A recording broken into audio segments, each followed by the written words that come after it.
ನಂಜನಗೂಡು ಸಾರ್ವಜನಿಕ ಆಸ್ಪತ್ರೆಯಲ್ಲಿ ನೀರಿನ ಭರ, ರೋಗಿಗಳ ಪ್ರಶ್ನೆಗೆ ವೈದ್ಯಾಧಿಕಾರಿಗಳ ಉಡಾಫೆ ಉತ್ತರ. ಶೌಚಾಲಯದಲ್ಲಿ ನೀರಿಲ್ಲದೆ ಬಾಣಂತಿಯರು ತತ್ತರ. ಪೆಟ್ರೋಲ್ ಡೀಸೆಲ್ ಮಾರಾಟಕ್ಕೆ ಹೊಸ ಗೈಡ್ಲೈನ್ಸ್ ಪಾಲಿಸಲೇಬೇಕು. ಸರ್ಕಾರದ ಈ ಕಟ್ಟುನಿಟ್ಟಿನ ರೂಲ್ಸ್. ಸರ್ಕಾರದ ಆದೇಶದಿಂದ ವಾಹನ ಸವಾರರು ಕಂಗಾಲು. ವರುಣಾ ಕ್ಷೇತ್ರದಲ್ಲಿ ಜೆಡಿಎಸ್ ರಣಕಹಳೆ. ನಾಳೆ ಜನರೊಂದಿಗೆ ಜನತಾದಳ ಬೃಹತ್ ಸಮಾವೇಶ. ಸಾರಾ ಮಹೇಶ್ ನೇತೃತ್ವದಲ್ಲಿ ವೇದಿಕೆ ಸಜ್ಜು. ತುಮಕೂರು ಮದರಾಸದಲ್ಲಿ ಭೀಕರ ದೌರ್ಜನ್ಯ ಆರೋಪ. ಮದರಾಸದಿಂದ ಓಡಿ ಬಂದ 24 ಮಕ್ಕಳ ರಕ್ಷಣೆ. ಪಾಠದ ಬದಲು ಕಲ್ಲು ಹೊರಿಸ್ತಾ ಇದ್ದ ಮೌಲ್ವಿ. ಕಲ್ಪತರು ನಾಡಲ್ಲಿ ಸಾಧನ ಸಮಾವೇಶದ ಅಬ್ಬರ. ಮನೆ ಬಾಗಿಲಿಗೆ ಬರಲಿದೆ ಸರ್ಕಾರದ ಸೌಲಭ್ಯ. ಅಧಿಕಾರಿಗಳ ಕಂದಾಯ ಸಚಿವರ ಹೈವೋಲ್ಟೇಜ್ ಮೀಟಿಂಗ್. ರಾಜ್ಯ ಧರ್ಮ ನ್ಯೂಸ್ಗೆ ಸ್ವಾಗತ. ನಾನು ಭೂಮಿಕಾ ಪೂಜಾರಿ.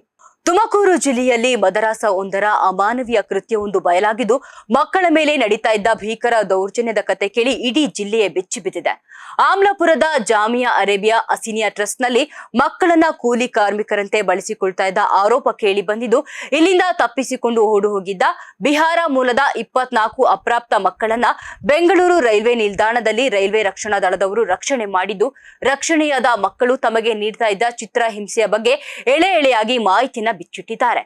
ಮದರಾಸದಲ್ಲಿ ಪಾಠ ಮಾಡುವ ಬದಲು ಮಕ್ಕಳ ಕೈಯಲ್ಲಿ ಕಲ್ಲು ಒರೆಸಲಾಗ್ತಾ ಇತ್ತು. ಒಂದು ವೇಳೆ ಕೆಲಸ ಮಾಡಲು ನಿರಾಕರಿಸಿದ್ರೆ ಮೌಲಾಲಿ ಎಂಬಾತ ದೈಹಿಕವಾಗಿ ತೀವ್ರ ಹಿಂಸೆ ನೀಡ್ತಾ ಇದ್ದ ಎಂದು ಮಕ್ಕಳು ಆರೋಪವನ್ನ ಮಾಡಿದ್ದಾರೆ. ಅಷ್ಟೇ ಅಲ್ಲದೆ ಮಕ್ಕಳಿಗೆ ಸರಿಯಾಗಿ ಊಟ ನೀಡದೆ ಕಿರುಕುಳ ನೀಡ್ತಾ ಇದ್ದ ಅಮಾನವೀಯ ಸಂಗತಿ ತನಿಖೆಯ ವೇಳೆ ಬೆಳಕಿಗೆ ಬಂದಿದ್ದು, ಪ್ರಕರಣದ ಗಂಭೀರತೆ ಅರಿತ ಮಕ್ಕಳ ಕಲ್ಯಾಣ ಸಮಿತಿ ಅಧಿಕಾರಿಗಳು ನೀಡಿದ ದೂರಿನನ್ವಯ ತುಮಕೂರು ಗ್ರಾಮಾಂತರ ಪೊಲೀಸ್ ಠಾಣೆಯಲ್ಲಿ ಇದೀಗ ಎಫ್ಐಆರ್ ದಾಖಲಾಗಿದೆ. ಇನ್ನು ಆರೋಪಿ ಮೌಲಾಲಿ ವಿರುದ್ಧ ಬಾಲ ನ್ಯಾಯ ಕಾಯ್ದೆ ಹಾಗೂ ಬಾಲ ಕಾರ್ಮಿಕ ಪದ್ಧತಿ ನಿಷೇಧ ಕಾಯ್ದೆಯಡಿ ಗಂಭೀರ ಮೊಕದ್ದಮೆ ಹೂಡಲಾಗಿದ್ದು, ಪೊಲೀಸರು ಕಾನೂನು ಕ್ರಮಕ್ಕೆ ಮುಂದಾಗಿದ್ದಾರೆ.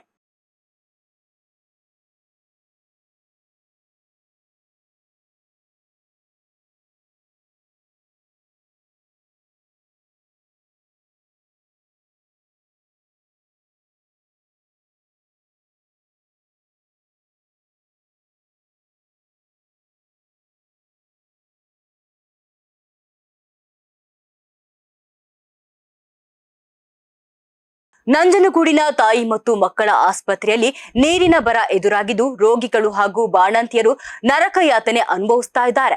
ಆಸ್ಪತ್ರೆಯ ಶೌಚಾಲಯಗಳಿಗೆ ನೀರಿಲ್ಲದ ಕಾರಣ ಒಳರೋಗಿಗಳು ಪರದಾಡುವಂತಾಗಿದ್ದು, ಬಾಣಂತಿಯರು ಹೊರಗಡೆಯಿಂದ ನೀರಿನ ಬಾಟಲ್ಗಳನ್ನು ತಂದು ಶೌಚಾಲಯ ಬಳಸುವ ದುಸ್ಥಿತಿ ನಿರ್ಮಾಣವಾಗಿದೆ. ಆಸ್ಪತ್ರೆಯ ಇಂತಹ ದಯನೀಯ ಸ್ಥಿತಿ ಕಂಡು ಬಂದರೂ ಸಿಬ್ಬಂದಿಗಳು ಮಾತ್ರ ಕಣ್ಣಿದ್ದು ಕುರುಡರಂತೆ ವರ್ತಿಸ್ತಾ ಇದ್ದಾರೆ. ಇನ್ನು ಈ ಬಗ್ಗೆ ಆಸ್ಪತ್ರೆಯ ವೈದ್ಯಾಧಿಕಾರಿಗಳನ್ನ ಪ್ರಶ್ನೆ ಮಾಡಿದ್ರೆ ನಮ್ಮ ಗಮನಕ್ಕೆ ಬಂದಿಲ್ಲ ಎಂಬ ಉಡಾಫೆ ಉತ್ತರವನ್ನ ನೀಡ್ತಾ ಇದ್ದು, ಮೋಟಾರ್ ಕೆಟ್ಟಿದೆ ಎಂಬ ಕುಂಟು ನೆಪ ಹೇಳಿ ಸಿಬ್ಬಂದಿಗಳು ಜವಾಬ್ದಾರಿಯಿಂದ ನುಣುಚಿಕೊಳ್ತಾ ಇದ್ದಾರೆ. ವಿಶೇಷವೆಂದ್ರೆ ವಾರಕ್ಕೆ 2 ಬಾರಿ ಶಾಸಕರು ಆಸ್ಪತ್ರೆಗೆ ಭೇಟಿ ನೀಡಿ ಪರಿಶೀಲನೆ ನಡೆಸುತ್ತಾರೆ. ಶಾಸಕರು ಬರುವ ದಿನ ಮಾತ್ರ ಆಸ್ಪತ್ರೆ ಸುಸಜ್ಜಿತವಾಗಿರುತ್ತೆ. ಆದ್ರೆ ಅವರು ಹೋದ ಮರುದಿನದಿಂದಲೇ ಅವ್ಯವಸ್ಥೆ ಮತ್ತೆ ಹಳ್ಳಿಗೆ ಮರಳುತ್ತೆ ಎಂಬ ಆರೋಪ ಕೇಳಿ ಬಂದಿದ್ದು, ಈ ಗಂಭೀರ ಅವ್ಯವಸ್ಥೆಯ ವಿರುದ್ಧ ಸಾಮಾಜಿಕ ಹೋರಾಟಗಾರ ಮಲ್ಲಹಳ್ಳಿ ನಾರಾಯಣ್ ತೀವ್ರ ಆಕ್ರೋಶವನ್ನ ವ್ಯಕ್ತಪಡಿಸಿದ್ದಾರೆ. ಆಸ್ಪತ್ರೆಯ ಈ ದುಸ್ಥಿತಿಗೆ ಕಾರಣಕರ್ತರಾದ ಸಿಬ್ಬಂದಿಗಳನ್ನ ಕೂಡಲೇ ಅಮಾನತು ಮಾಡಬೇಕು ಮತ್ತು ಬಾಣಂತಿಯರಿಗೆ ಕನಿಷ್ಠ ಕುಡಿಯುವ ನೀರು ಹಾಗೂ ಶೌಚಾಲಯಕ್ಕೆ ನೀರಿನ ವ್ಯವಸ್ಥೆ ಕಲ್ಪಿಸಬೇಕು ಅಂತ ಹೇಳಿ ಅವರು ಆಗ್ರಹಿಸಿದ್ದಾರೆ. ನಾನಿವತ್ತು ಆಕಸ್ಮಿಕವಾಗಿ ಒಂದು 7:30ನಲ್ಲಿ ತಾಯಿ ಮತ್ತು ಮಕ್ಕಳ ಆಸ್ಪತ್ರೆಗೆ ಬಂದ್ವಿ. ನಮ್ಮ ಯಾರ್ದು ಪೇಷಂಟ್ ನೋಡೋಣ ಅಂತ ಇಲ್ಲಿ ಬಂದು ನೋಡಿದ್ರೆ ಹೊರಗಡೆಯಿಂದ ಜನ ಬಾಟ್ಲಲ್ಲಿ ನೀರು ತೊಗೊಂಡು ಹೋಗ್ತಾ ಇದ್ದಾರೆ ಶೌಚಾಲಯಕ್ಕೆ. ನಾನು ಯಾಕೆ ಹಿಂಗೆ ತೊಗೊಂಡೋಗ್ತಾ ಇದ್ದೀರಿ ಅಂದರೆ ಬೆಳಿಗ್ಗೆಯಿಂದ ಶೌಚಾಲಯಕ್ಕೆ ನೀರು ಬರ್ತಾ ಇಲ್ಲ ಅಂತ. ಆಮೇಲೆ ಇಲ್ಲಿ ಸಿಬ್ಬಂದಿಗಳು ಕೇಳಿದ್ರೆ ನಮಗೆ ಗೊತ್ತಿಲ್ಲ ಅಂತ ಹೇಳ್ತಾ ಇದ್ದಾರೆ. ಡಾಕ್ಟ್ರು ಸಹ ಬೆಳಿಗ್ಗೆಯಿಂದ ನಾನು ಇಲ್ಲೇ ಇದ್ದೀನಿ, ನನಗೂ ಅದ್ರ ಬಗ್ಗೆ ನನಗೆ ಗೊತ್ತಾಗಿಲ್ಲ, ಯಾರೂ ಹೇಳಿಲ್ಲ ಅಂತ. ಆಮೇಲೆ ಈಗೆಲ್ಲ ಮಾತಾಡಿ ಎಲ್ಲ ನೋಡಿದ್ಮೇಲೆ ಈಗ ಟ್ಯಾಂಕ್ ಕೆಟ್ಟೋಗಿದ್ದು ಸರ್ ಮಾಡ್ತಾ ಇದ್ದಾರೆ. ಈ ಥರದ ಒಂದು ಉತ್ತರಗಳನ್ನ ಕೊಡೋದಿದೆಯಲ್ಲ, ಇದು ನಿಜವಾಗ್ಲೂ ಆಡಳಿತಕ್ಕೆ ಇಡ್ತಕ್ಕಂಥ ಒಂದು ಕನ್ನಡಿ ಅಂತ ನಾವು ಹೇಳ್ಬೇಕಾಗ್ತದೆ. ಮೊನ್ನೆ ಶಾಸಕರು 2 ದಿನಕ್ಕೊಮ್ಮೆ 3 ದಿನಕ್ಕೊಮ್ಮೆ ಆಸ್ಪತ್ರೆಗೆ ವಿಸಿಟ್ ಭೇಟಿ ಕೊಟ್ಟು ಈ ಅವ್ಯವಸ್ಥೆನ ಸರಿ ಮಾಡಬೇಕು ಅಂತ ಭಾಳ ಪ್ರಾಮಾಣಿಕವಾಗಿ ಪ್ರಯತ್ನ ಮಾಡ್ತಾ ಇದ್ದಾರೆ. ಮೊನ್ನೆ ಮೀಟಿಂಗ್ ಮಾಡಿದ್ದಾರೆ. ಆ ಮೀಟಿಂಗ್ ಮಾಡಿದಾಗ ಜನರಲ್ ಹಾಸ್ಪಿಟ್ಲ್ ಮತ್ತು ಇಲ್ಲಿ ವಾಟರ್ ಕ್ಯಾನ್ಗಳು ಆ ಟ್ಯಾಂಕ್ ತುಂಬಿ ಮಡಗವ್ರ. ನಾವು ಪರವಾಗಿಲ್ಲ ಏನೋ ಸುಧಾರಿಸಿದೆ ಅಂತ ಮತ್ತೆ ಮಾರನೇ ಬಂದು ನೋಡಿದ್ರೆ ಎಲ್ಲ ಖಾಲಿಯಾಗಿವೆ ಕ್ಯಾನ್ಗಳು. ಹಾಗೆ ಖಾಲಿ ಕ್ಯಾನ್ ಇಟ್ಟಿದ್ದಾರೆ. ಅಂದರೆ ಶಾಸಕರು ವಿಸಿಟ್ ಮಾಡ್ತಾ ಇದ್ದಾರೆ ಅನ್ನೋ ಸಂದರ್ಭಕ್ಕೆ ಮಾತ್ರ ಸ್ವಚ್ಛತೆ ಕಾಪಾಡ್ತಾರೆ, ಮತ್ತು ಸೌಲಭ್ಯಗಳು ಏನು ಬೇಕೋ ಅದೆಲ್ಲ ಇರ್ತದೆ. ಮತ್ತು ಅವ್ರು ಇಲ್ಲದೇ ಇದ್ದಾಗ ಯಥಾಸ್ಥಿತಿ ಮುಂದುವರಿತಾ ಇದೆ. ಹಾಗಾಗಿ ಈ ಒಂದು ಆಸ್ಪತ್ರೆಗಿದಿಲ್ಲ, ಅದು ಮೇಜರ್ ಸರ್ಜರಿ ಆಗಬೇಕು. ಯಾಕೆ ಆಗ್ತಾ ಇದೆ, ಏನಾಗ್ತಾ ಇದೆ, ಕಾರಣ ಏನು ಅಂತ ಪತ್ತೆ ಮಾಡಿ ಅದಕ್ಕೆ ಸರಿಯಾದ ರೀತಿಯಲ್ಲಿ ಕ್ರಮ ಇಲ್ಲಿ. ಆಮೇಲೆ ಈ ಯಾರು ಇಲ್ಲಿ ಇದು ಮುಖ್ಯಸ್ಥರಿದ್ದಾರೆ, ಯಾಕೆ ಈ ಥರ ಒಂದು ಅವ್ಯವಸ್ಥೆಯನ್ನು ಕೊಡ್ತದೆ. ಹಾಗಾಗಿ ಆ ಮುಖ್ಯಸ್ಥರ ಮೇಲೆ ನೇರ ಕ್ರಮ ಆಗಬೇಕು. ಯಾರನ್ನಾದರೂ ಸಸ್ಪೆಂಡ್ ಮಾಡಿದ್ರೆ ಅವರು ಆ ಆಡಳಿತ ವ್ಯವಸ್ಥೆಯನ್ನು ಸುಧಾರಿಸ್ತಾರೆ. ಕೂಡಲೇ ಅದು ಆಗಬೇಕು. ಮಾನ್ಯ ಶಾಸಕರು ಅವ್ರು ಬಂದ ತಕ್ಷಣ ನೋಡಿದಾಗ ಅಲ್ಲಿ ಎಲ್ಲ ಸರಿ ಇದೆ ಅನ್ಕೋತಾರೆ, ಬಟ್ ಅವ್ರು ಹೋದ ನಂತರ ಮತ್ತೆ ಯಥಾಸ್ಥಿತಿ ಮುಂದುವರಿತಾ ಇದೆ. ಮಾನ್ಯ ಶಾಸಕರು ಈ ಕಡೆ ಗಮನ ಹರಿಸ್ಬೇಕು. ಇಲ್ಲ ಅಂತಂದರೆ ಅವ್ರಿಗೆ ಕಳಂಕ ಬರ್ತಕ್ಕಂಥ ಕೆಲಸವನ್ನು ಇವ್ರು ಮಾಡ್ತಾ ಇದ್ದಾರೆ. ಕೂಡಲೇ ಯಾವುದಾದ್ರೂ ಅಧಿಕಾರಿಗಳನ್ನ, ಸಂಬಂಧಪಟ್ಟ ಅಧಿಕಾರಿಗಳನ್ನು ಸಸ್ಪೆಂಡ್ ಮಾಡಬೇಕು ಅಂತ ಒತ್ತಾಯ ಮಾಡ್ತಾ ಇದ್ದೀನಿ. ಮೈಸೂರಿನ ಐತಿಹಾಸಿಕ ದೇವರಾಜ ಮಾರುಕಟ್ಟೆಯ ಉಳಿವಿನ ಹೋರಾಟಕ್ಕೆ ಈಗ ಬಿಗ್ ಟ್ವಿಸ್ಟ್ ಸಿಕ್ಕಿದ್ದು, ಪಾರಂಪರಿಕ ಕಟ್ಟಡಗಳ ಸಂರಕ್ಷಣೆ ಮಾಡುವಂತೆ ಸುಪ್ರೀಂ ಕೋರ್ಟ್ ಮಹತ್ವದ ಆದೇಶವನ್ನ ನೀಡಿದ ಬೆನ್ನಲ್ಲೇ ಮೈಸೂರು ಕೊಡಗು ಸಂಸದ ಯದುವೀರ್ ಕೃಷ್ಣದತ್ತ ಚಾಮರಾಜ ಒಡೆಯರ್ ಇಂದು ಮಾರುಕಟ್ಟೆಗೆ ಭೇಟಿ ನೀಡಿ ಪರಿಶೀಲನೆ ನಡೆಸಿದ್ರು. ಹಳೆಯ ಕಟ್ಟಡವನ್ನ ತೆರವುಗೊಳಿಸಿ ಹೊಸ ಸಂಕೀರ್ಣ ನಿರ್ಮಿಸಲು ಸರ್ಕಾರ ಮುಂದಾಗಿತ್ತು. ಆದ್ರೆ ಸರ್ಕಾರದ ಈ ನಿರ್ಧಾರಕ್ಕೆ ವ್ಯಾಪಾರಸ್ಥರು ತೀವ್ರ ವಿರೋಧ ವ್ಯಕ್ತಪಡಿಸಿ ಹಳೆ ಕಟ್ಟಡವನ್ನೇ ನವೀಕರಣ ಮಾಡುವಂತೆ ಆಗ್ರಹಿಸಿ ನ್ಯಾಯಾಲಯದ ಮೊರೆ ಹೋಗಿದ್ರು. ಪಾರಂಪರಿಕ ಕಟ್ಟಡಗಳ ಸಂರಕ್ಷಣೆಗಾಗಿ ಮೊದಲಿನಿಂದಲೂ ಹೋರಾಡುತ್ತಾ ಬಂದಿರುವ ಯದುವೀರ್ ಅವರು ಇಂದು ಸ್ಥಳಕ್ಕೆ ಭೇಟಿ ನೀಡಿ ವ್ಯಾಪಾರಸ್ಥರ ಅಹವಾಲು ಆಲಿಸಿದ್ರು. ಈ ವೇಳೆ ಮಾತನಾಡಿದ ಸಂಸದ ಯದುವೀರ್, ನ್ಯಾಯಾಲಯದ ಆದೇಶವನ್ನ ಸ್ವಾಗತ ಮಾಡ್ತೇವೆ. ಸರ್ಕಾರ ಹೊಸ ಕಟ್ಟಡ ನಿರ್ಮಾಣಕ್ಕೆ ಮೀಸಲಿಟ್ಟಿರುವ ಅನುದಾನದಲ್ಲೇ ಹಳೆಯ ಕಟ್ಟಡವನ್ನ ಪುನಶ್ಚೇತನಗೊಳಿಸಬೇಕು ಅಂತ ಹೇಳಿ ಒತ್ತಾಯಿಸಿದ್ರು. ವ್ಯಾಪಾರಕ್ಕೆ ತೊಂದರೆಯಾಗದಂತೆ ಒಂದೊಂದೇ ಭಾಗವನ್ನ ಬಿಟ್ಟುಕೊಡಲು ವ್ಯಾಪಾರಸ್ಥರು ಸಿದ್ಧರಿದ್ದು, ಸರ್ಕಾರ ಕೂಡಲೇ ನವೀಕರಣ ಕಾರ್ಯ ಕೈಗೆತ್ತಿಕೊಳ್ಬೇಕು ಅಂತ ಹೇಳಿ ತಿಳಿಸಿದ್ರು. ಸಂಸದರ ಈ ಭೇಟಿಯಿಂದ ಮೈಸೂರಿನ ಪಾರಂಪರಿಕ ಸೊಗಡು ಉಳಿಯುವ ಹೊಸ ಭರವಸೆ ಮೂಡಿದೆ. ಇವತ್ತು ಹಾಕಿ 15 ದಿವಸಕ್ಕೆ ಅದು ತಾರೆ ಇರಲ್ಲ ಅಂತದ್ರಲ್ಲಿ ನಮ್ಮ ದೇವರಾಜ ಮಾರ್ಕೆಟ್ ಹೊಡಿಬಾರ್ದು.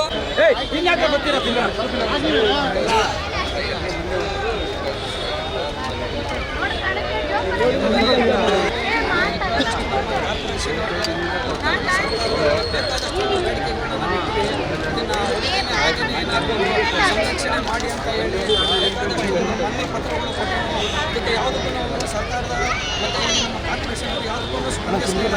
ಬೇಕಾದಷ್ಟು ಹೋರಾಟಗಳನ್ನು ಮಾಡಿದ್ವಿ.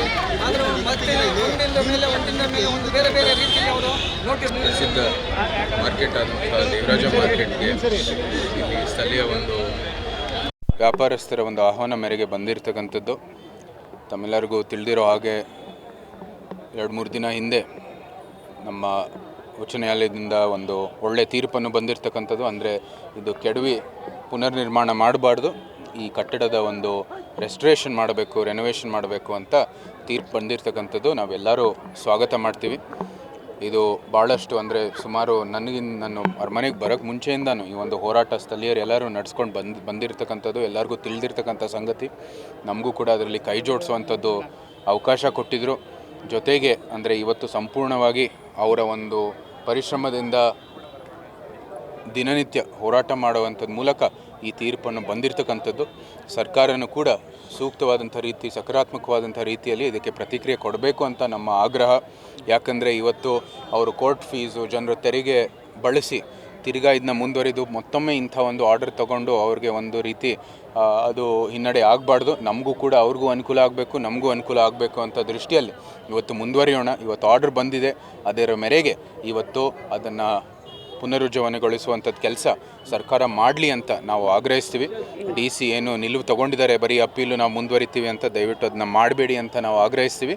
ಇವತ್ತು ಆರ್ಡರ್ ಬಂದಿದೆ, ಆರ್ಡರ್ ಮೇರೆಗೆ ನೀವು ಒಂದು ನ್ಯಾಯಾಲಯಕ್ಕೆ, ನ್ಯಾಯಾಂಗಕ್ಕೆ ಮರ್ಯಾದೆ ಕೊಟ್ಟು, ಗೌರವ ಕೊಟ್ಟು, ಅದಕ್ಕಿಂತ ಅದರ ಜೊತೆಗೆ ಅದಷ್ಟೇ ಗೌರವವನ್ನು ಇಲ್ಲಿ ಸ್ಥಳೀಯ ಏನು ವ್ಯಾಪಾರಸ್ಥರಿದ್ದಾರೆ, ಸಣ್ಣ ವ್ಯಾಪಾರಸ್ಥರು ಇಲ್ಲಿ ದಿನನಿತ್ಯ ತಮ್ಮ ಬದುಕಕ್ಕಾಗಿ ಇಲ್ಲಿ ಬಂದು ಮಾರ್ಕೆಟಲ್ಲಿ ಒಂದು ಸಣ್ಣ ಜಾಗ ತೊಗೊಂಡು, ಬರೀ ಮಾರ್ಕೆಟಲ್ಲ, ಮಾರ್ಕೆಟ್ ಸುತ್ತಮುತ್ತನೂ ಕೂಡ ವ್ಯಾಪಾರಸ್ಥರು ಬಂದು ತಮ್ಮ ಎಲ್ಲ ಒಂದು ಅಡುಗೆ ಸಾಮಾನು ಇರ್ಬೋದು, ತರಕಾರಿ ಇರ್ಬೋದು, ಸಣ್ಣ ಒಂದು ಪ್ರಾಡಕ್ಟ್ಗಳಿರ್ಬೋದು, ಮಾರ್ಕೆಟ್ ಒಳಗಡೆಯೂ ಕೂಡ ಭಾಳಷ್ಟು ದಶಕಗಳಿಂದ, ತಲೆಮಾರುಗಳಿಂದ ವ್ಯವಹಾರ ನಡೆಸ್ಕೊಂಡು ಬಂದಿರತಕ್ಕಂಥ ಒಂದು ಐತಿಹಾಸಿಕ ಅಂದರೆ ಮೈಸೂರು ಒಂದು GI ಟ್ಯಾಗ್ ಇರುವಂಥದ್ದು ಗುರು ಸ್ವೀಟ್ಸು ಕೂಡ ಇಲ್ಲೇ ಇದೆ. ಸೊ ಅಂಥ ಒಂದು ಜಾಗ ಇದು, ಎಲ್ಲರಿಗೂ ಕೂಡ ಅನುಕೂಲ ಮಾಡುವಂಥ ಜಾಗ. ಅದನ್ನ ರೆಸ್ಟೋರೇಷನ್ ಮಾಡೋದ್ರಲ್ಲಿ ಇವತ್ತು ಸರ್ಕಾರ ಮುಂದುವರಿಬೇಕಾಗಿದೆ. ನಾವು ಮಾನ್ಯ ಮುಖ್ಯಮಂತ್ರಿಗೆ ಆಗಲೇ ಪತ್ರ ಬರೆದಿದ್ದೀವಿ. ಏನು ಕ್ಯಾಬಿನೆಟಲ್ಲಿ ಒಂದಷ್ಟು ಹಣ ಮೀಸಲಿಟ್ಟಿದ್ರು, ಇಲ್ಲಿಗೆ 94 ಕೋಟಿ ಬಹುಶಃ, ಮತ್ತು ಲ್ಯಾಂಡ್ ಝೋನ್ ಬಿಲ್ಡಿಂಗ್ ಕೂಡ ಒಂದು 30 ಅಥವಾ 40 ಕೋಟಿ ಏನು ಇಟ್ಟಿದ್ರು, ಏನೇ ಇರಲಿ ಆ ಹಣ ಏನು ಮೀಸಲಿಟ್ಟಿದ್ರು ಅದರ ಪುನರ್ನಿರ್ಮಾಣಕ್ಕಾಗಿ, ಅಂದರೆ ಕೆಡವಿ ಪುನರ್ನಿರ್ಮಾಣ ಮಾಡೋದಕ್ಕೆ, ಅದನ್ನ ಇದರ ಪುನರುಜ್ಜೀವನೆಗೊಳಿಸೋದಕ್ಕಾಗಿ ಬಳಸಿ ಅಂತ ನಾವು ಆಗ್ರಹಿಸ್ತೀವಿ.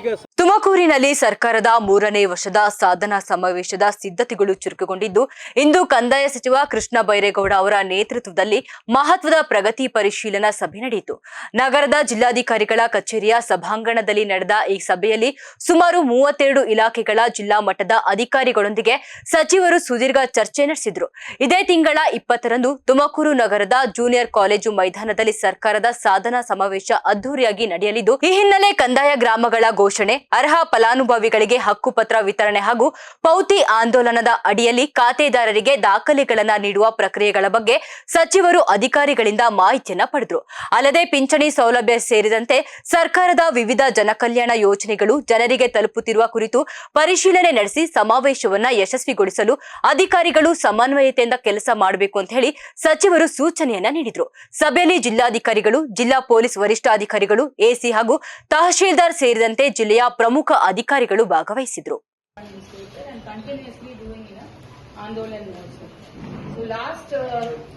Last 2 years, progress we have made. It's because of your guidance and constant support, sir. That we would like to submit, sir. Around this and families' lives we have touched, sir, through Revenue Department. And these are all basic services that we are providing to them. One is e-Pautis. Next is Darkas Podi, sir. Darkas Podi ali Annexure 1 we have done around 20,000, sir. My humble submission from the Revenue Department. We have identified ಅದರಲ್ಲಿ 863 final notification ಆಗಿದೆ. ಸುಮಾರು 20,666 deeds have been signed by the President. ಅವರನ್ನು ತೆಗೆಸಿ ಫಲಾನುಭವಿ ಹತ್ರ ಒಂದು photo ಕೂಡ ತೆಗೆಸಿ ಪ್ಲಾನಿಂಗ್ ಕೂಡ yes routine activity ನನಗೆ ಅದೇನು ಅಷ್ಟು ಸಮಾಧಾನ ಬರೋದಿಲ್ಲ. annually we have done around 25,000. ಅದನ್ನ ಆಡ್ ಮಾಡ್ಕೊಳ್ಳಿ. ಪ್ಲಸ್ ಇನ್ನೊಂದು ಆಡ್ ಮಾಡೋದು ಯಾವುದು ಅಂದ್ರೆ ದರ್ಖಾಸ್ತು ಪೋಡಿಯಲ್ಲಿ ಈಗ ಅನುಬಂಧ ಒಂದು ಮಂಡ್ಯ ಜಿಲ್ಲೆಯ ಶ್ರೀರಂಗಪಟ್ಟಣದಲ್ಲಿ ಪೋಷಕರ ಎಡವಟ್ಟಿನಿಂದಾಗಿ ಪೊಲೀಸರು ಹೈರಾಣಾದ ವಿಲಕ್ಷಣ ಘಟನೆಯೊಂದು ನಡೆದಿದೆ. ಮಗು ಕಿಡ್ನಾಪ್ ಆಗಿದೆ ಅಂತ ಹೇಳಿ ಗಾಬರಿಯಿಂದ ಪೋಷಕರು ನೀಡಿದ ದೂರು ಕೊನೆಗೆ ಪೊಲೀಸರನ್ನೇ ಸುಸ್ತಾಗುವಂತೆ ಮಾಡಿದೆ. ಗಂಜಾಂ ನಿವಾಸಿ ನಟರಾಜು ಎಂಬುವವರು 3 ವರ್ಷದ ಹೆಣ್ಣು ಮಗು ಮನೆಯ ಮುಂದೆ ಆಟವಾಡ್ತಾ ಇತ್ತು. ಈ ವೇಳೆ ಆಟವಾಡುತ್ತಲೇ ಮಗು ಪಕ್ಕದ ಮನೆಯ ಕೋಣೆಯೊಂದಕ್ಕೆ ಹೋಗಿ ಸೋಫಾದ ಅಡಿಯಲ್ಲಿ ದೀರ್ಘ ನಿದ್ದೆಗೆ ಜಾರಿದೆ. ಮನೆಯಲ್ಲಿ ಎಷ್ಟೇ ಹುಡುಕಿದ್ರೂ ಮಗು ಕಾಣದಿದ್ದಾಗ ಆತಂಕಗೊಂಡ ಪೋಷಕರು ಮಗು ಅಪಹರಣ ಆಗಿದೆ ಅಂತ ಹೇಳಿ ಭಾವಿಸಿ ತಕ್ಷಣ 112 ಸಹಾಯವಾಣಿಗೆ ಕರೆ ಮಾಡಿ ದೂರನ್ನ ನೀಡಿದ್ದಾರೆ. ಮಗು ಕಿಡ್ನಾಪ್ ಆಗಿರುವ ಸುದ್ದಿ ಕೇಳಿ ಬೆಚ್ಚಿ ಬಿದ್ದ ಶ್ರೀರಂಗಪಟ್ಟಣ ಟೌನ್ ಪೊಲೀಸರು ಕ್ಷಣಾರ್ಧದಲ್ಲಿ ಸ್ಥಳಕ್ಕೆ ಧಾವಿಸಿ ಹುಡುಕಾಟವನ್ನ ಆರಂಭಿಸಿದ್ದಾರೆ. ಇಡೀ ಸುತ್ತಮುತ್ತಲಿನ ಪ್ರದೇಶದಲ್ಲಿ ಮಗುವಿಗಾಗಿ ಜಾಲಾಡಿದ ಪೊಲೀಸರು ಕೊನೆಗೆ ಮನೆಯೊಳಗಿನ ಸೋಫಾದ ಅಡಿ ಪರಿಶೀಲಿಸಿದಾಗ ಮಗು ಆರಾಮಾಗಿ ನಿದ್ರಿಸ್ತಾ ಇರುವುದು ಪತ್ತೆಯಾಗಿದೆ. ಮಗು ಸಿಕ್ಕಿದ ಮೇಲೆ ಪೊಲೀಸರು ನಿಟ್ಟಿಸಿರು ಬಿಟ್ಟರಾದರೂ ಪೋಷಕರ ಅತಿಯಾದ ಗಾಬರಿ ಮತ್ತು ಎಡವಿಟ್ಟಿನ ದೂರಿಗೆ ಅಲೆದಾಡಿ ಹೈರಾಣಾಗಿದ್ರು. ಮಗು ಪತ್ತೆಯಾದ ನಂತರ ಪೊಲೀಸರು ಪೋಷಕರಿಗೆ ಇಂತಹ ಸಂದರ್ಭಗಳಲ್ಲಿ ಎಚ್ಚರಿಕೆಯಿಂದ ಇರುವಂತೆ ತಿಳಿ ಹೇಳಿ ಬುದ್ಧಿವಾದ ಹೇಳಿದ್ದಾರೆ.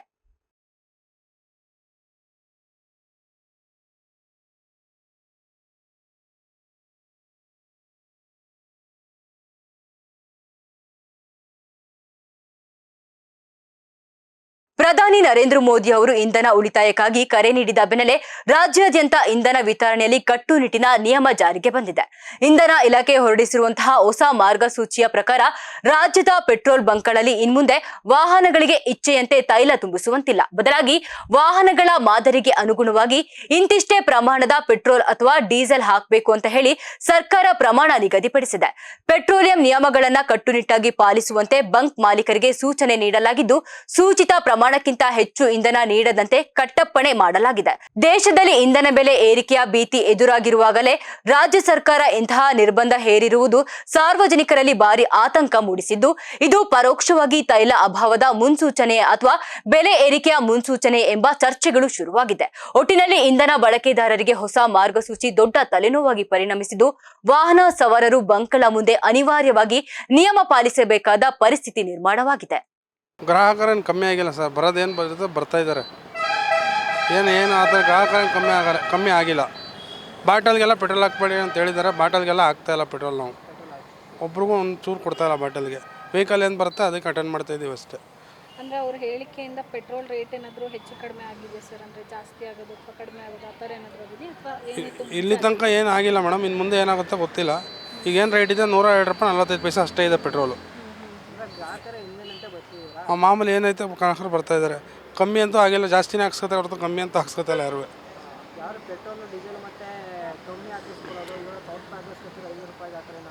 ಇಲ್ಲ ಆ ಥರ ಏನಿಲ್ಲ ಸರ್. 1000 ರೂಪಾಯಿ ಹಾಕ್ಸ್ಕೊಳ್ಳೋರು 2000 ರೂಪಾಯಿಗೆ ಹಾಕ್ಸ್ಕೊತಾ ಕಮ್ಮಿ ಅಂತ ಹಾಕ್ಸ್ಕೊತಾ ಇಲ್ಲ.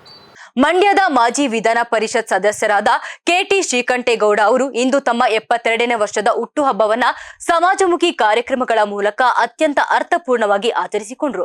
ನಗರದ ಶಿವನಂಜಪ್ಪ ಪಾರ್ಕ್ನಲ್ಲಿರುವ ದೇವರಕಾಡು ಉದ್ಯಾನವನದಲ್ಲಿ ದೇವರಕಾಡು ಬಳಗ ಹಾಗೂ ವಿವಿಧ ಸಂಘ ಸಂಸ್ಥೆಗಳ ವತಿಯಿಂದ ಈ ಕಾರ್ಯಕ್ರಮ ಆಯೋಜಿಸಲಾಗಿತ್ತು. ಕೆಟಿಎಸ್ ಅವರು ಗಿಡ ನೆಟ್ಟು ಅದಕ್ಕೆ ನೀರೆರೆಯುವ ಮೂಲಕ ಪರಿಸರ ಪ್ರೇಮವನ್ನ ಮೆರೆದರು. ಅಲ್ಲದೆ ಹುಟ್ಟುಹಬ್ಬದ ಅಂಗವಾಗಿ ಸಾರ್ವಜನಿಕರಿಗೆ ಅನುಕೂಲವಾಗಲೆಂದು ಬೆಂಗಳೂರಿನ ಕಿಮ್ಸ್ ಆಸ್ಪತ್ರೆಯ ತಜ್ಞ ವೈದ್ಯರಿಂದ ಉಚಿತ ಆರೋಗ್ಯ ತಪಾಸಣೆ ಶಿಬಿರವನ್ನ ಆಯೋಜಿಸಲಾಗಿತ್ತು. ಬಳಿಕ ಕೇಕ್ ಅನ್ನ ಕತ್ತರಿಸಿ ಸಂಭ್ರಮಿಸಿದ ಶ್ರೀಕಂಠೇಗೌಡರು ನಗರದ ಸ್ವಚ್ಛತೆಗೆ ಶ್ರಮಿಸುವ ಪೌರ ಕಾರ್ಮಿಕರನ್ನ ಆತ್ಮೀಯವಾಗಿ ಸನ್ಮಾನಿಸಿ ಗೌರವಿಸಿದ್ದು, ಇನ್ನು ರಾಜಕೀಯ ಆಡಂಬರವಿಲ್ಲದೆ ನಡೆದ ಈ ಹುಟ್ಟುಹಬ್ಬದ ಆಚರಣೆ ಸಾರ್ವಜನಿಕರ ಮೆಚ್ಚುಗೆಗೆ ಪಾತ್ರವಾಗಿದೆ. 72ಕ್ಕೆ ಕಾಲಿಡುತ್ತಿರುವ ಈ ದಿನ ಇಡೀ ನಾಗರಿಕರನ್ನು ಗೌರವಿಸ್ತಕ್ಕಂಥ ಕೆಲಸವನ್ನು ಮಾಡ್ತಾ ಇದ್ದೇವೆ. ಬೆಳಗಿನಿಂದ ಆರೋಗ್ಯ ತಪಾಸಣೆ ಶಿಬಿರ ಬೆಂಗಳೂರಿನ ಯಶವಂತ ಕಿಮ್ಸ್ ಆಸ್ಪತ್ರೆಯಿಂದ 33 ಜನ ವೈದ್ಯರ ತಂಡ ಇಲ್ಲಿ ಆಗಮಿಸಿದೆ. ಈಗಾಗಲೇ ಅವರು ಪರೀಕ್ಷಾ ಕಾರ್ಯಕ್ರಮವನ್ನು ಆರಂಭ ಮಾಡಿದ್ದಾರೆ.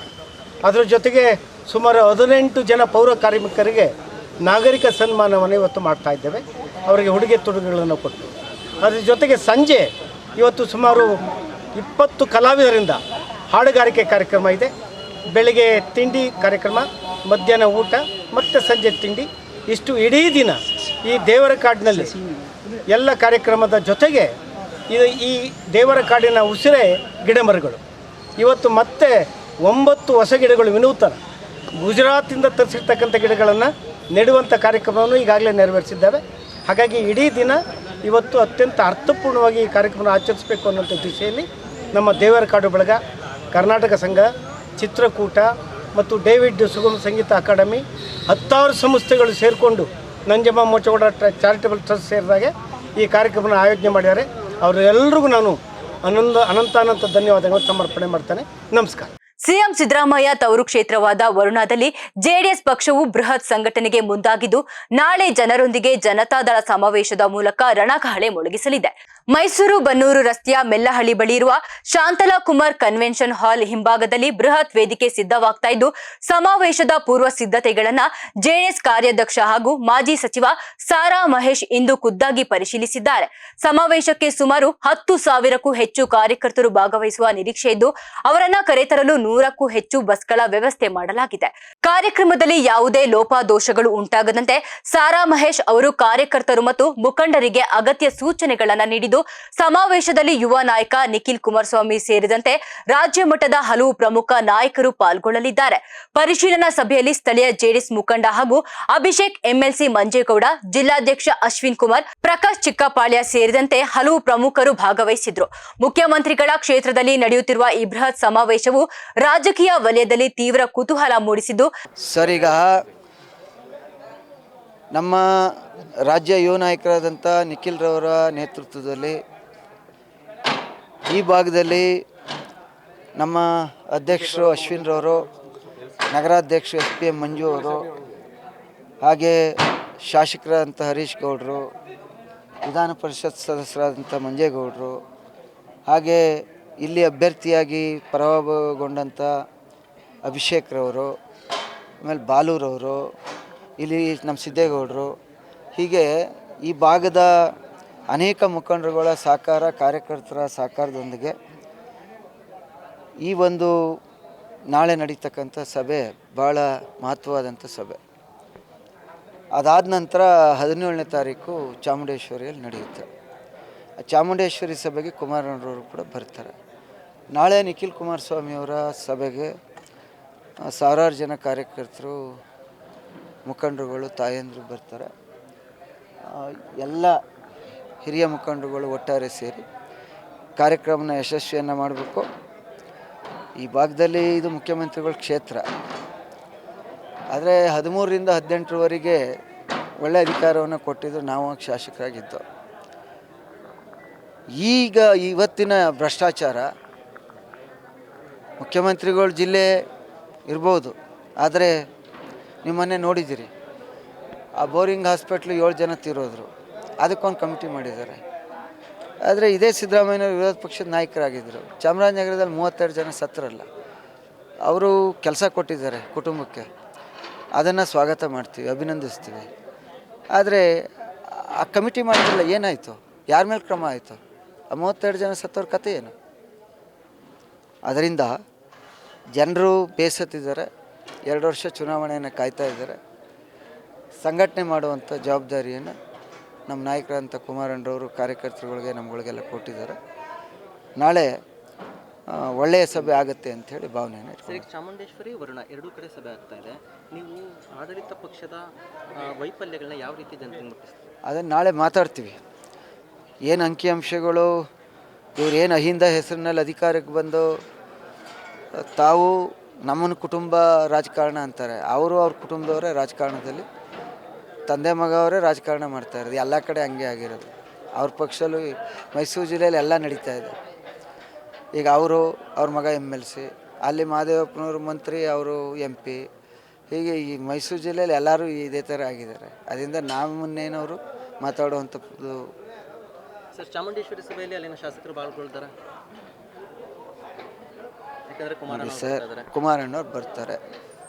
ಪಕ್ಷದಲ್ಲಿ ಯಾರು ಸಕ್ರಿಯವಾಗಿದ್ದಾರೆ ಅವ್ರು ಇರ್ತೀವಿ. ನಾನಿರಲಿ, ಮಂಜೇಗೌಡರು ಇರಲಿ, ಸಿದ್ದೇಗೌಡರು ಇರಲಿ, ಅಶ್ವಿನ್ ಇರಲಿ, ಬಾಲು ಇರಲಿ, ಅಭಿಷೇಕ್ ಇರಲಿ, ನಾವಿದ್ರೂ JDS ಇರ್ತದೆ, ನಾವಿಲ್ಲದೆ ಇದ್ದರೂ JDS ಇರ್ತದೆ. ಪಕ್ಷದ ನಿಷ್ಠಾವಂತ ಕಾರ್ಯಕರ್ತರ ಶ್ರಮ ನಾವೆಲ್ಲ ಇವತ್ತು ಶಾಸಕರಾಗಿರೋದು. ಆದ್ದರಿಂದ ಏನೂ ಆಗಲ್ಲ. ಕುಮಾರಣ್ಣವ್ರ ನೇತೃತ್ವದಲ್ಲಿ ಮತ್ತೊಮ್ಮೆ ಕ್ಷೇತ್ರದ ಜನ ತೀರ್ಮಾನ ಮಾಡಿದ್ದಾರೆ. ಸಮರ್ಥವಾದಂಥ ಅಭ್ಯರ್ಥಿ ಇರ್ತಾರೆ, ಜನರು ಒಪ್ಪುವಂಥ ಅಭ್ಯರ್ಥಿ ಆಯ್ತಾರೆ, ಅಲ್ಲಿ ಶಾಸಕರು ಆಯ್ತಾರೆ, ಈ ರಾಜ್ಯದಲ್ಲಿ ಸಮ್ಮಿಶ್ರ ಸರ್ಕಾರ ಅಧಿಕಾರ. ಕೇಂದ್ರ ಮತ್ತು ರಾಜ್ಯ ಸರ್ಕಾರಗಳ ಕಾರ್ಮಿಕ ವಿರೋಧಿ ನೀತಿಗಳನ್ನು ಖಂಡಿಸಿ ಮಂಡ್ಯದಲ್ಲಿ ಇಂದು ಕಾರ್ಮಿಕ ಸಂಘಟನೆಗಳು ಬೃಹತ್ ಪ್ರತಿಭಟನೆ ನಡೆಸಿದ್ರು. ಇನ್ನು ನಗರದ ಪ್ರಮುಖ ಕೇಂದ್ರವಾದ ಸಂಜಯ್ ವೃತ್ತದಲ್ಲಿ ಜಮಾಯಿಸಿದ CITU ಸೇರಿದಂತೆ ವಿವಿಧ ಕಾರ್ಮಿಕ ಸಂಘಟನೆಗಳ ಪದಾಧಿಕಾರಿಗಳು ಸರ್ಕಾರದ ವಿರುದ್ಧ ಘೋಷಣೆಗಳನ್ನು ಕೂಗಿ ಆಕ್ರೋಶವನ್ನ ವ್ಯಕ್ತಪಡಿಸಿದ್ರು. ಕೇಂದ್ರ ಸರ್ಕಾರವು ಕಾರ್ಮಿಕರ ಹಿತಾಸಕ್ತಿಗೆ ವಿರುದ್ಧವಾಗಿ ಹೊಸ ಕಾರ್ಮಿಕ ನೀತಿಗಳನ್ನು ಜಾರಿಗೆ ತರಲು ಮುಂದಾಗಿದೆ ಮತ್ತು ಇದನ್ನ ಅಳವಡಿಸಿಕೊಳ್ಳುವಂತೆ ರಾಜ್ಯ ಸರ್ಕಾರದ ಮೇಲೆ ಒತ್ತಡ ಹೇರುತ್ತಿದೆ ಅಂತ ಹೇಳಿ ಪ್ರತಿಭಟನಾಕಾರರು ಗಂಭೀರವಾಗಿ ಆರೋಪಿಸಿದ್ರು. ಪ್ರಧಾನಿ ನರೇಂದ್ರ ಮೋದಿ ಅವರ ನೇತೃತ್ವದ ಸರ್ಕಾರವು ಕಾರ್ಮಿಕರ ಹಕ್ಕುಗಳನ್ನ ಕಸಿಯುತ್ತಿದೆ ಅಂತ ಹೇಳಿ ಆಕ್ರೋಶ ವ್ಯಕ್ತಪಡಿಸಿರುವ ಪ್ರತಿಭಟನಾಕಾರರು ಸಂಕೇತವಾಗಿ ಕಾರ್ಮಿಕ ಸಮಿತಿಗಳ ವರದಿಯ ಪ್ರತಿಗಳನ್ನ ಸುಟ್ಟು ಹಾಕಿ ಪ್ರತಿಭಟಿಸಿದ್ರು. ತಕ್ಷಣವೇ ಕಾರ್ಮಿಕ ವಿರೋಧಿ ನೀತಿಗಳನ್ನ ರದ್ದುಪಡಿಸಬೇಕು ಮತ್ತು ಕಾರ್ಮಿಕರ ಹಿತರಕ್ಷಣೆಗೆ ಸರ್ಕಾರ ಮುಂದಾಗಬೇಕು ಎಂದು ಈ ಸಂದರ್ಭದಲ್ಲಿ ಆಗ್ರಹಿಸಲಾಯಿತು.